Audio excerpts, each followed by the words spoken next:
Bonjour à toutes et à tous et bienvenue à ce deuxième cours d'enseignement moral et civique consacré à la défense nationale. Alors cependant, avant de commencer le cours proprement dit, suivant le rituel que nous avons maintenant depuis quelques semaines, une petite histoire de Nasreddin, une histoire assez rigolote, qui finalement laisse penser qu'il vaut mieux comprendre un phénomène que juste appliquer une recette si on veut véritablement être savant. En gros, il vaut mieux comprendre un cours que l'apprendre par cœur pour le recracher tel quel, mais sans rien y comprendre. Moi, c'est comme ça, en tout cas, que j'interprète l'histoire de Nasreddin que je vais vous lire, qui s'intitule Nasreddin, médecin. Alors, Nasreddin avait envie d'apprendre la médecine. Il alla voir le médecin le plus célèbre de sa ville et lui fit part de son désir. « Tu tombes bien, lui dit le médecin. Je vais visiter quelques malades. Viens avec moi. Tu pourras ainsi apprendre le métier sur le terrain. » Nasreddin accompagna le médecin chez le premier malade. Le médecin regarda à peine le patient et lui dit « Ton cas est très simple. Ne mange plus autant de cerises, bois une tisane avant de dormir, et demain tu seras guéri. » Nasreddin était plein d'admiration. Dans la rue, il ne tarit pas d'éloges. « Ô maître, vous êtes vraiment un grand médecin. Comment, sans toucher le malade, avez-vous pu deviner de quoi il souffrait ?»« C'est très simple, lui répondit-il. J'ai regardé sous le lit, et j'ai vu qu'il y avait un gros tas de noyaux de cerises. J'en ai déduit qu'il en avait trop mangé. » Nasreddin se dit que la médecine était plutôt simple, et qu'il pouvait l'exercer à son tour. Il se déclara médecin, et dès le lendemain alla visiter son premier patient. Il entra, regarda sous le lit, et ne vit que les vieilles babouches du malade. « Ton cas est simple, lui dit Nasreddin. Ne mange plus autant de babouches, bois une tisane avant de dormir, et demain tu seras tout à fait guéri. » Les babouches, c'est des sortes de chaussons. Bon, voilà, moi je trouvais ça drôle, voilà. Après, vous en faites ce que vous voulez, ça s'appelle l'histoire, la petite blague du repas du soir, je sais pas. Voilà, je vous l'offre, Alors, maintenant que nous en avons fini avec Nasreddin, je vais répondre à une question qui m'a été posée et qui est assez intéressante. Qui est que finalement, donc, le président de la République, il a le pouvoir exécutif, avec le Premier ministre et le gouvernement, mais qui sont généralement soumis au président de la République, au moins si celui-ci est du même parti que l'Assemblée nationale. Ce qui est le cas depuis au moins une quinzaine d'années. On le verra plus tard en histoire, dans le cas des cohabitations, si l'Assemblée nationale a un autre bord politique que le président de la République, il y a un Premier ministre qui sera du bord politique de l'Assemblée nationale. Mais ça ne s'est plus vu depuis les années Jacques Chirac. Et ça nous remet quand même un petit peu loin. Donc la question qui m'avait été posée, c'est que finalement, si le président de la République dissout l'Assemblée nationale, est-ce qu'il récupère le pouvoir législatif de l'Assemblée nationale? Eh bien non. Non. Ce serait une dictature là. Non, si le président de la République dissout l'Assemblée nationale, on ne peut plus voter de loi. La dissolution est immédiate. Mais par contre, le président de la République a l'obligation d'organiser de nouvelles élections législatives dans un délai de 20 à 40 jours, donc un délai très court. Et en gros, pendant 20 à 40 jours, eh bien, le pouvoir législatif est bloqué. Mais en fait, on peut faire fonctionner sur une courte durée le pays sans le pouvoir législatif. Parce que le pouvoir législatif, c'est de voter les lois. Mais vous pouvez faire fonctionner un pays en appliquant ces lois et en jugeant en fonction de ces lois. C'est juste que vous ne les changez pas. Vous voyez, faire les lois, s'il n'y a plus de pouvoir législatif, ça ne veut pas dire qu'on n'applique pas les lois, ça veut dire qu'on n'en crée pas de nouvelles. Mais on pourrait vivre 20, 30, 40 jours sans avoir de nouvelles lois. Alors on ne pourrait pas tenir des mois comme ça, parce que ne serait-ce que chaque année, le pouvoir législatif vote le budget du gouvernement. Donc si le gouvernement n'a pas de budget, il ne peut pas exercer son pouvoir exécutif, parce qu'il n'a pas l'argent pour le faire. Mais on peut à court terme avoir un pays qui fonctionne sans pouvoir législatif. Cependant, je précise que la dissolution de l'Assemblée nationale sous la Ve République ne s'est faite qu'à titre exceptionnel, et que la dernière dissolution remonte là aussi aux années de Jacques Chirac. Donc voilà pour cette question pertinente qui m'a été posée. Donc, la deuxième partie de ce cours de MC posera la question finalement comment les citoyens participent-ils au devoir de défense. Alors, il faut savoir que l'État il cherche à encourager ce qu'il appelle l'esprit de défense auprès de l'ensemble des citoyens, pas uniquement des forces armées.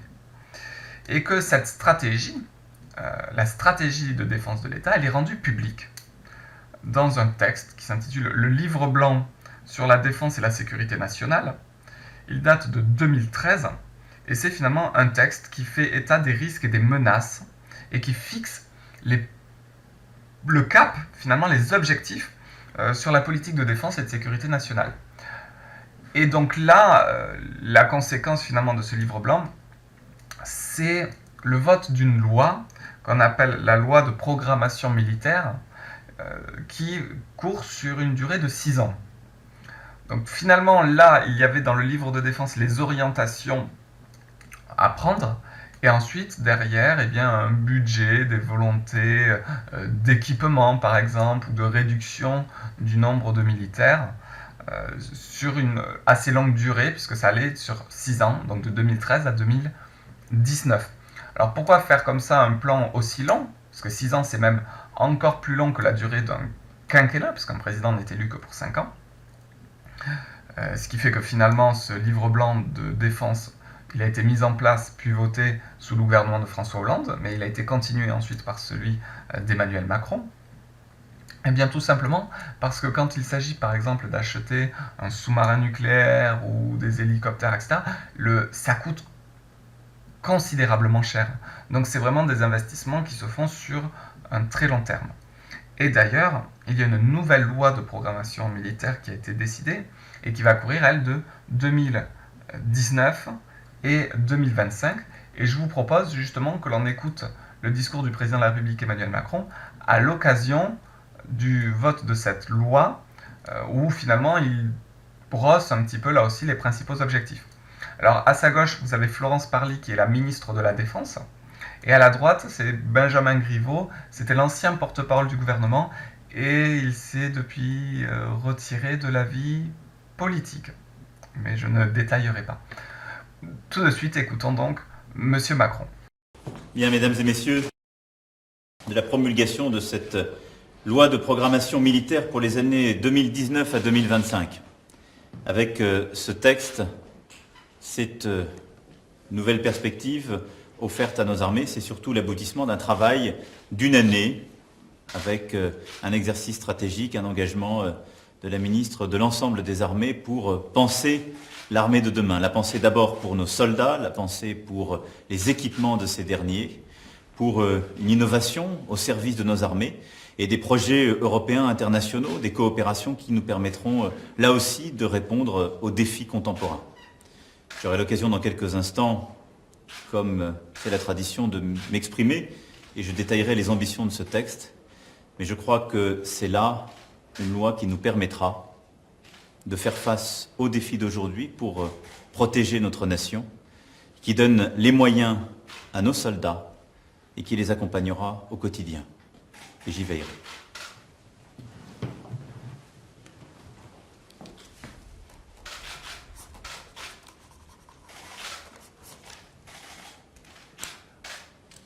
Très bien. Merci beaucoup. Ce texte sera donc publié au Journal officiel dès demain. Donc on le voit, hein, c'est quelque chose de très solennel que cette décision prise du coup de voter une loi de programmation militaire qui va s'étaler sur 6 ans, donc même au-delà de son quinquennat. Alors maintenant du coup j'aimerais que l'on aille voir un peu plus en détail finalement ce que l'on retrouve à l'intérieur de ce livre blanc sur la défense et la sécurité nationale. Parce que je dis qu'il fixe les objectifs, certes, mais ces objectifs, quels sont-ils? Donc si on regarde le livre blanc sur la défense et la sécurité nationale, on voit finalement quels sont ces enjeux, et la première chose qui saute aux yeux, c'est la volonté de rendre la politique de défense publique, qu'elle soit connue des citoyens et citoyennes françaises. Donc, premier texte. La responsabilité des citoyens. Face aux risques et aux menaces, la défense et la sécurité de la nation requièrent la sensibilisation, l'association et l'adhésion de l'ensemble de nos concitoyens. Les Français sont acteurs et responsables de leur propre sécurité. L'esprit de défense est à cet égard le premier fondement de la sécurité nationale. Il est la manifestation d'une volonté collective assise sur la cohésion de la nation et une vision partagée de son destin. Donc l'idée de ce texte, c'est que la défense n'est pas le propre de quelques-uns dont ce serait le métier, mais finalement est de la responsabilité de l'ensemble de la nation. Alors, on voit ensuite que finalement, les choses peuvent devenir un petit peu plus concrètes.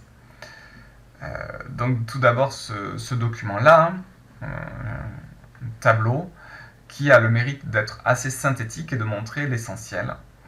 Alors les trois grandes missions, c'est protéger, protégeant le territoire, dissuader, c'est-à-dire faire tellement peur que les autres ne vont pas nous attaquer. C'est par exemple le principe de l'arme nucléaire. Le but de l'arme nucléaire, c'est une arme dont le but n'est pas d'être utilisée, mais c'est qu'elle fasse tellement peur à un éventuel ennemi que celui-ci ne vous embêtera pas. C'est en ce sens-là qu'on appelle ça une arme de dissuasion. Dissuader quelqu'un, c'est l'inviter à ne pas faire quelque chose. Et aussi intervenir. La France est un des pays dans le monde qui intervient le plus à l'étranger. On le verra à la fin de ce chapitre, mais la France est présente dans un grand nombre de pays pour des missions très variées.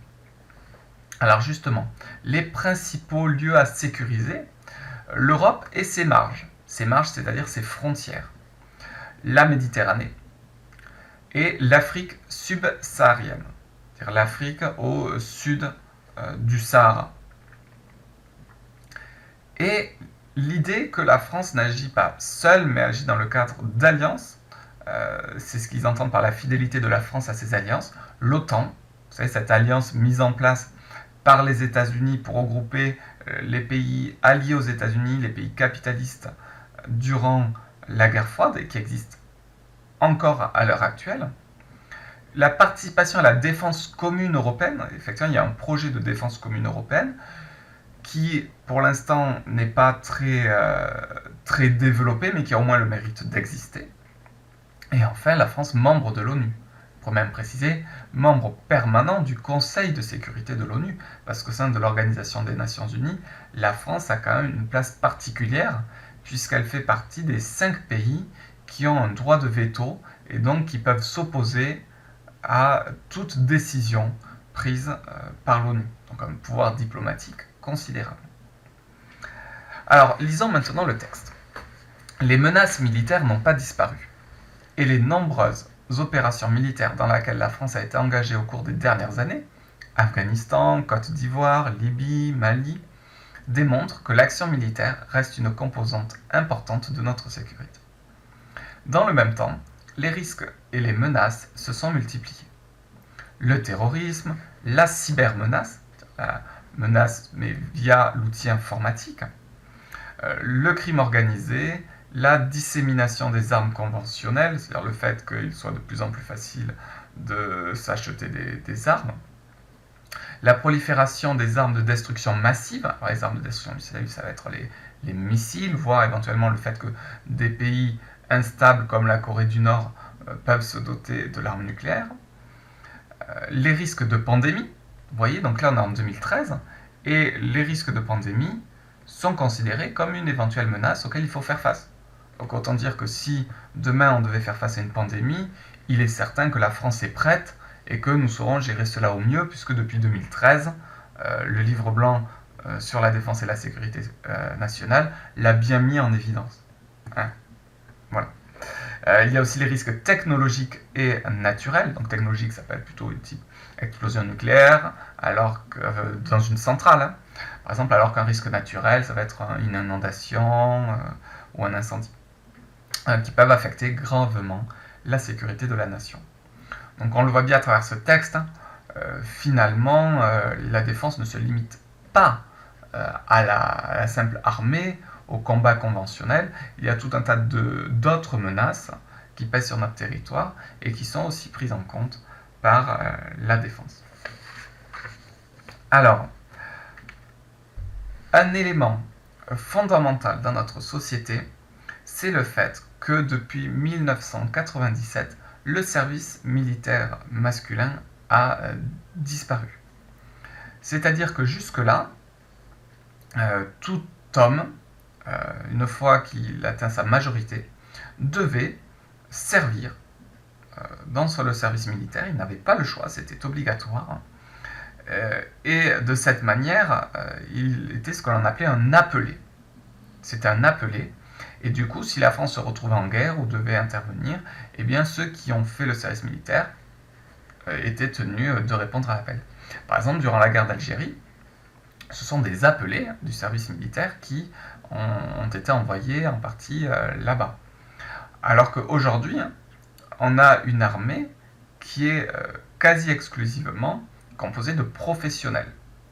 En gros, du coup, on peut opposer l'armée professionnelle, c'est l'armée que nous avons aujourd'hui, avec un nombre de soldats moins important, mais qui sont généralement mieux équipés et mieux formés, et une armée avec un service militaire qui, là, est une armée de levée. Alors, pourquoi le service militaire a été suspendu à partir de 1997 ? Eh bien, je vous propose, ensemble, que nous écoutions le président de l'époque, Jacques Chirac, qui était président de 1995 à 2007, et qui explique les raisons pour lesquelles, selon lui, le service militaire doit être supprimé.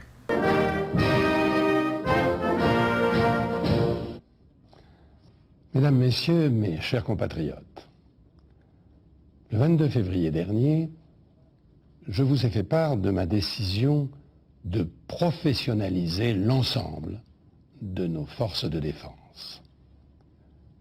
En effet, la conscription traditionnelle ne répond plus aux exigences d'une armée moderne dans un grand pays moderne.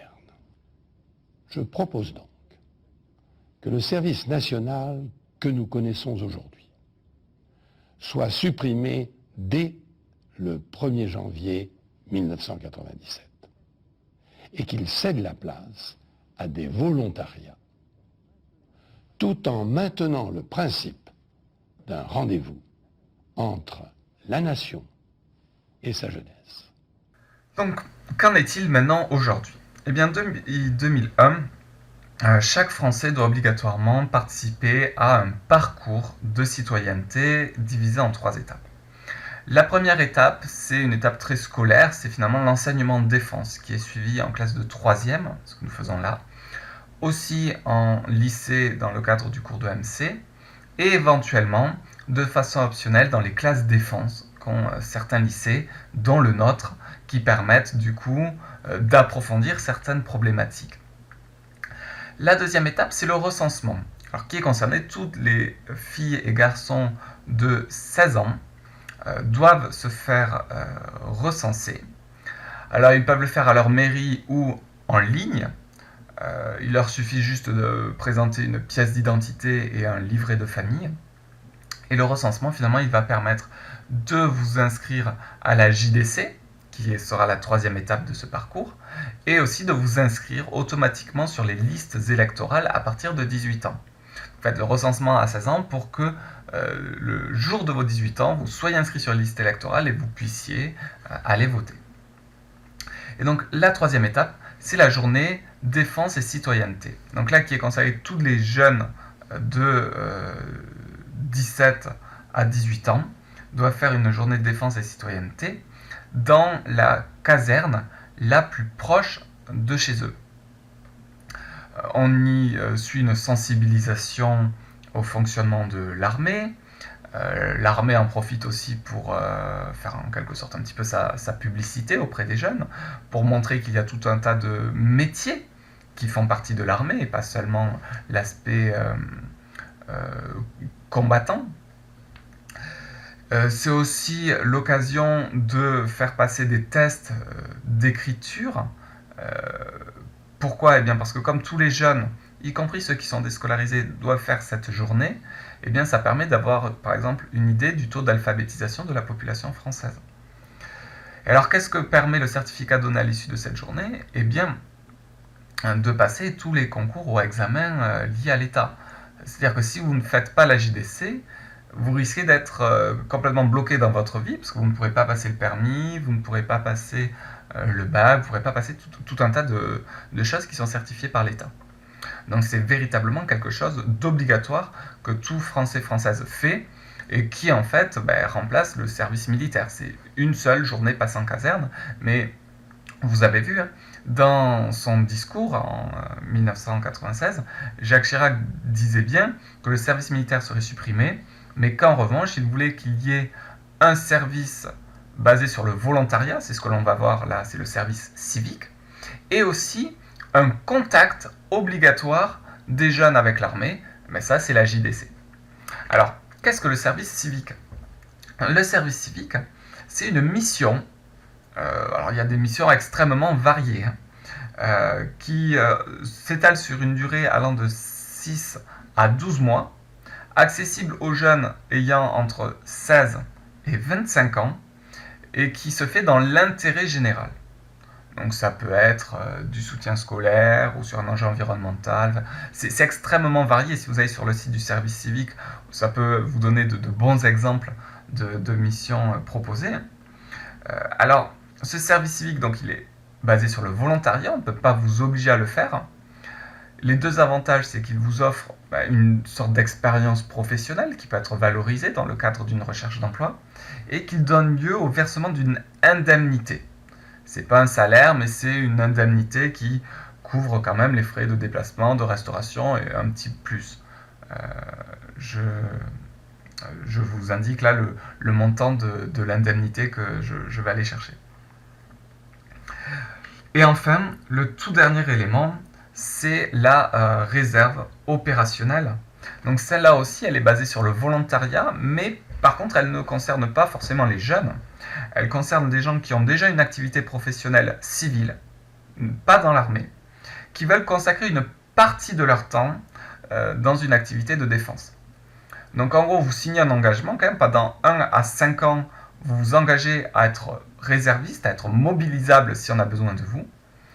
En échange, on vous donne une formation et un entraînement de manière à ce qu'il, si jamais on a besoin de vous, et bien que vous puissiez être opérationnel de suite. Et là aussi, ça donne lieu à une indemnité. Mais donc voilà, c'est une façon, là, pour les citoyens qui ne veulent pas rentrer dans l'armée, mais qui veulent quand même se rendre utile au niveau de la défense, et bien de se dire, voilà, moi, je veux être mobilisable en cas de besoin de la nation. C'est donc ça la réserve opérationnelle. Aujourd'hui, il faut savoir qu'il y a quand même 27 800 réservistes, et encore, ne sont pas comptabilisés ici les réservistes de la gendarmerie, qui sont 23 000. Là, on a uniquement l'armée, de terre, de mer, de l'air, on les voit là, plus le service de santé. Et vous voyez que c'est quand même l'armée de terre qui regroupe le plus de réservistes.